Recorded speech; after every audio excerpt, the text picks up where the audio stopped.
excelencia académica y compromiso social. Muy queridos amigos y amigas, hermanos y hermanas en Cristo Jesús, un gran saludo al inicio de esta 15ª semana dedicada a la doctrina social de la Iglesia, nuestra querida Arquidiócesis de Maracaibo. Ciertamente hemos querido durante esta semana reflexionar sobre un acontecimiento que hace 15 años sucedió, pero todavía está en proceso, como es la quinta asamblea del Episcopado Latinoamericano y Caribeño en Aparecida, y que se recoge en el documento de Aparecida. Pero quisiera en esta primera exposición hacerlo desde la novedad de una primera asamblea eclesial de América Latina y el Caribe que reflexionó sobre algunos aspectos fundamentales de Aparecida y que se recogen en las 41 propuestas o desafíos que surgen de esta primera asamblea eclesial. Y es una primera asamblea eclesial porque formamos parte todo el pueblo de Dios, no solamente los obispos, sino también sacerdotes, religiosos, religiosas y el laicado de América Latina. Ciertamente ha sido una riqueza inmensa y por eso quisiera en pocos minutos proponerles a ustedes algunos contenidos que más esbozan lo que allí aconteció, porque fue un proceso sinodal, un proceso donde todos interactuamos, muchos de ustedes participaron por Venezuela, y un proceso que recoge también las preocupaciones en este momento, en el momento actual de nuestra sociedad y también de nuestra Iglesia. El primer aspecto que quisiera compartir con ustedes es la búsqueda de un nuevo sentido de Iglesia. Es decir, estamos viviendo en toda América Latina y el Caribe, en nuestra Iglesia, un kairos, un tiempo de gracia. ¿Por qué? Porque se ha dado una dinámica de escucha, de diálogo respetuoso, en un caminar juntos, donde las propuestas se respetan y donde también cada uno de nosotros, como responsable del ámbito pastoral, tratamos de enfocar estos elementos en el actuar diario de la Iglesia.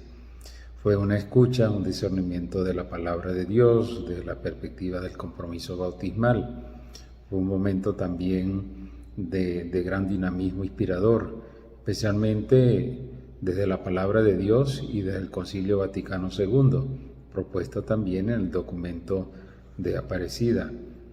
Y puntos focales de una iglesia que escucha son la misericordia, el diálogo, la cultura del encuentro, que hacen de la iglesia una casa de acogida, un hospital de campaña, donde se presentan las diversidades culturales, étnicas y también sexuales, con gestos, actitudes e iniciativas de escucha y de diálogo, y no de cerrazón y condenación, lo que denigraría de una espiritualidad del encuentro. Por eso es la apertura a la misericordia, al diálogo, a la escucha mutua.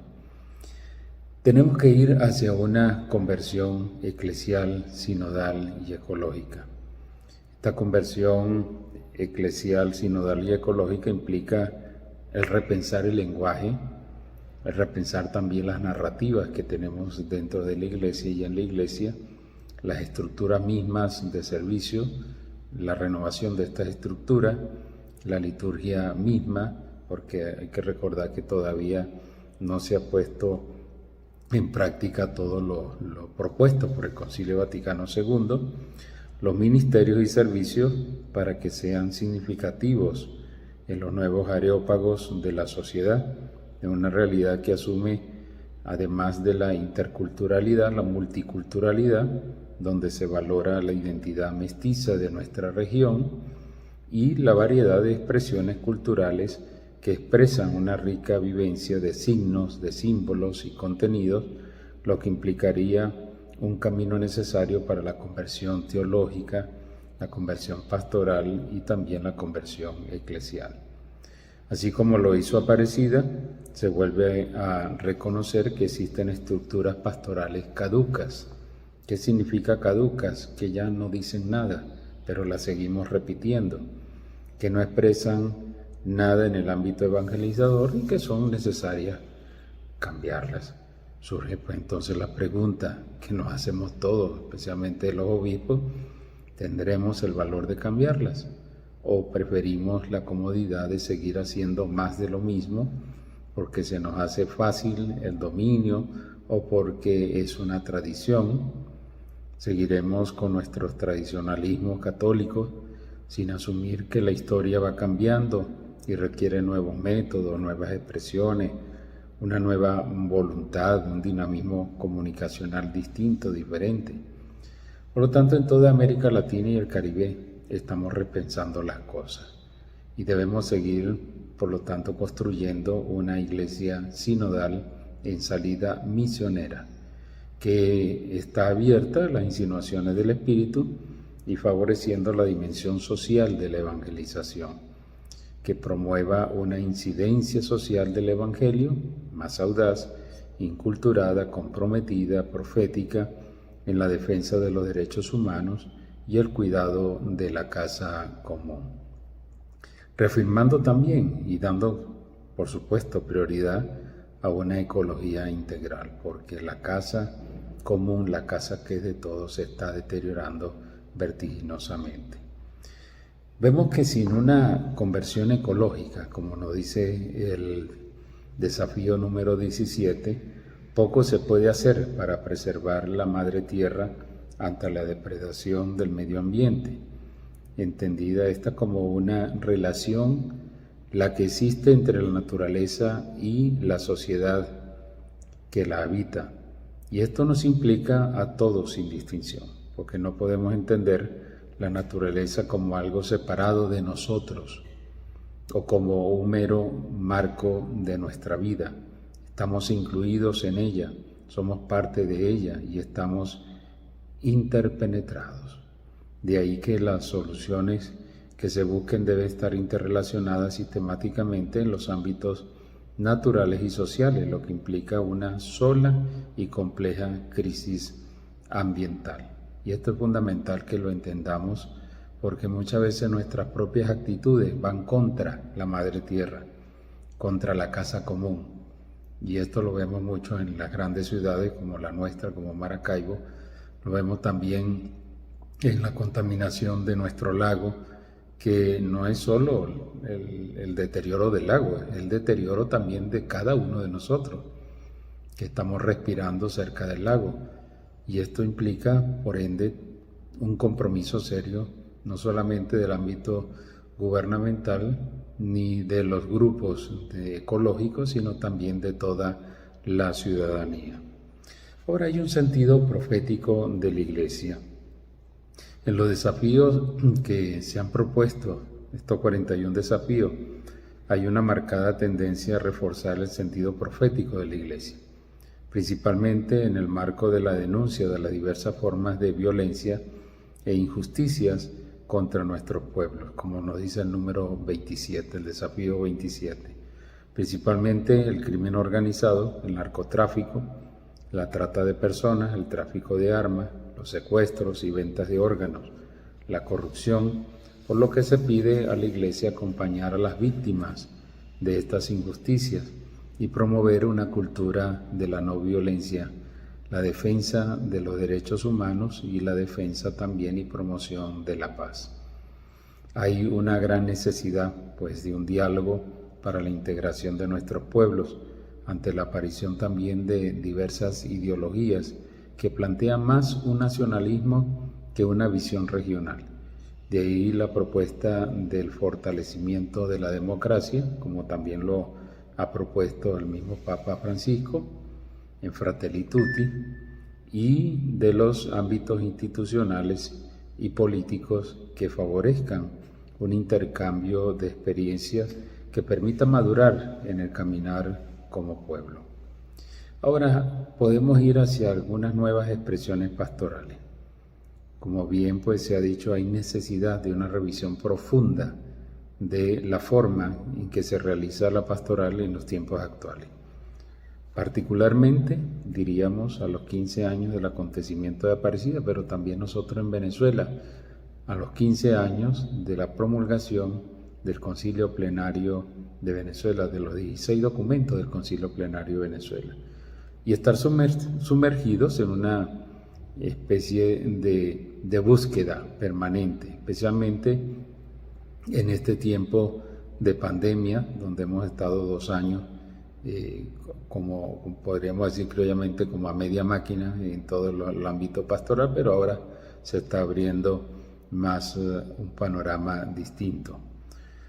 Uno de los objetivos de la Asamblea Eclesial fue el de animar una pastoral en conversión, donde todos los miembros del pueblo de Dios, como discípulos misioneros, sean sujetos de la evangelización, es decir, compartir el sueño del Papa Francisco al expresar sueño con una opción misionera capaz de transformarlo todo. Y la reforma de estructuras que exige la conversión pastoral solo puede entenderse en este sentido: procurar que todas ellas se vuelvan más misioneras, que la pastoral ordinaria en todas sus instancias sea más expansiva y abierta, y que coloque a los agentes pastorales en constante actitud de salida y favorezca así la respuesta positiva de todos aquellos a quienes Jesús convoca a su misión. Y esto es importante entenderlo porque no se trata de hacer proselitismo, es decir, la Iglesia sale a buscar nuevos miembros para atraerlos. No se trata de eso. Se trata de irradiar toda la dinámica social, política, económica, cultural, irradiarla del Evangelio de Jesucristo. Aquí no se pone como protagonista a la Iglesia, se pone como protagonista el reino de Dios, la palabra de Dios, a Dios mismo, como expresión máxima de lo que nosotros podemos entender en ese gran misterio de la encarnación. Por eso tenemos que cambiar de actitud. Muchas veces pensamos que es sencillamente atraer a la gente a la Iglesia. No se trata de eso. Se trata de irradiar en todas las dinámicas donde nosotros estemos involucrados, en el trabajo humano, en el ámbito de la familia, en el ámbito institucional, irradiarla del Evangelio de Jesucristo. Porque lo contrario es fresco, es muy sabroso, nada más hacer el trabajito de traer a la gente y que, los padres que hagan el resto del trabajo. No se trata de eso. Se trata de que todos nos comprometamos realmente a una dinámica de irradiación, de hacer que en las culturas realmente el Evangelio penetre. No para cambiar la cultura, sino para enriquecerla y para realmente darle un sentido profundo de humanidad. Esta pastoral renovada debe animar la participación de los laicos en los espacios de transformación cultural, política, social, y no solo en el ámbito eclesial. El laico, desde su fe, debe comprometerse a generar las transformaciones necesarias para una vida digna, desde una actuación ética en la sociedad, integrando principios de la doctrina social de la Iglesia en su desempeño. Y no podemos olvidar el servicio y el aporte de la mujer en la historia, en la sociedad, en la misma Iglesia, como nos dice el desafío número 22.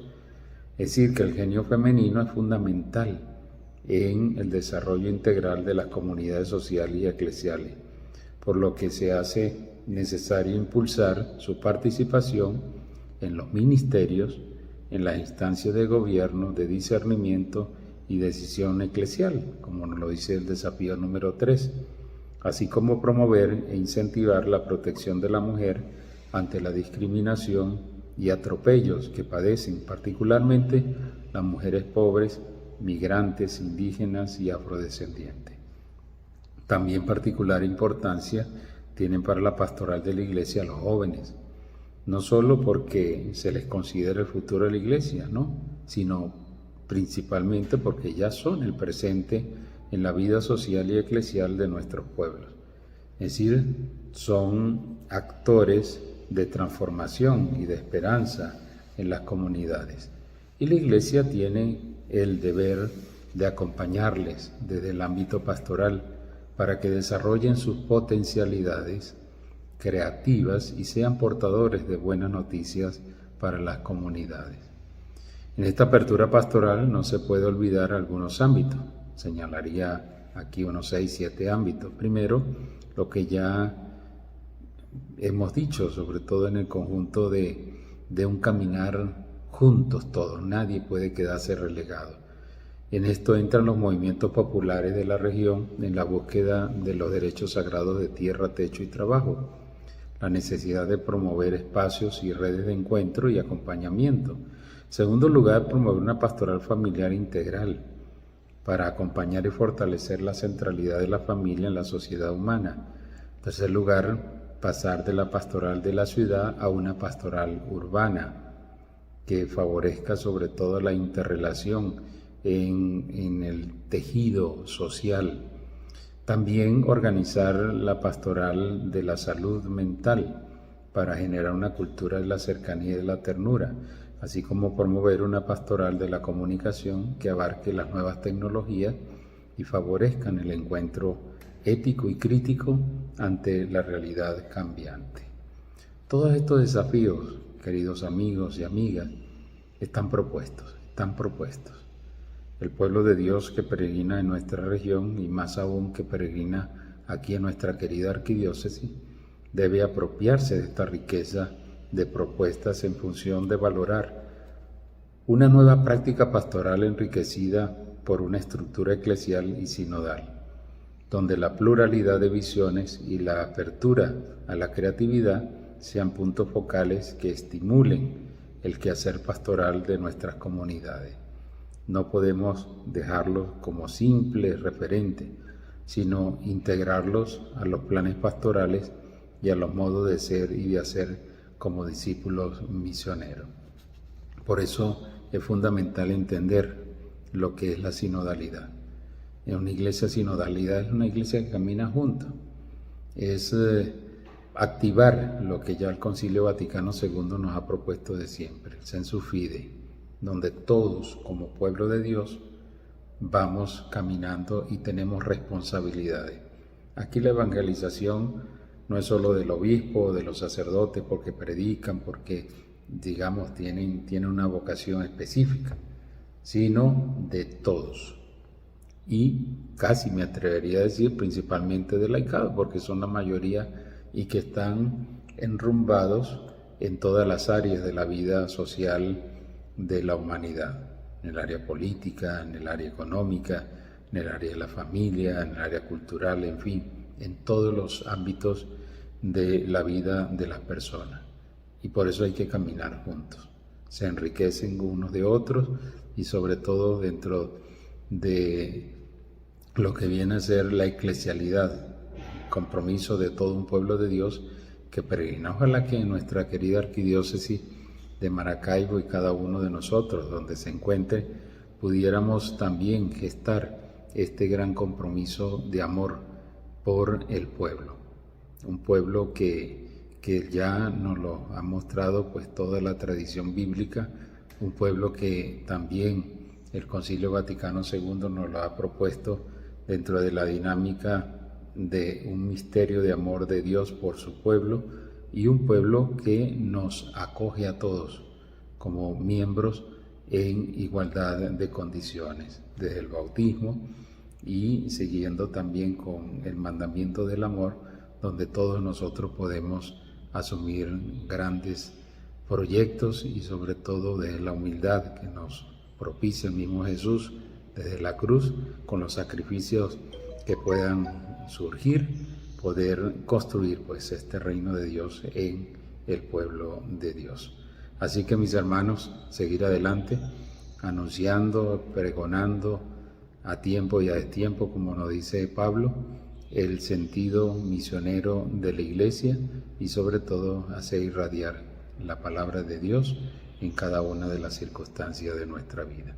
Bueno, que esta semana sea una semana de reflexión, que podamos ir discerniendo y sobre todo proponiendo elementos novedosos en este momento actual de la Iglesia y de la sociedad. Bueno, que Dios los bendiga y muchas gracias por esta oportunidad.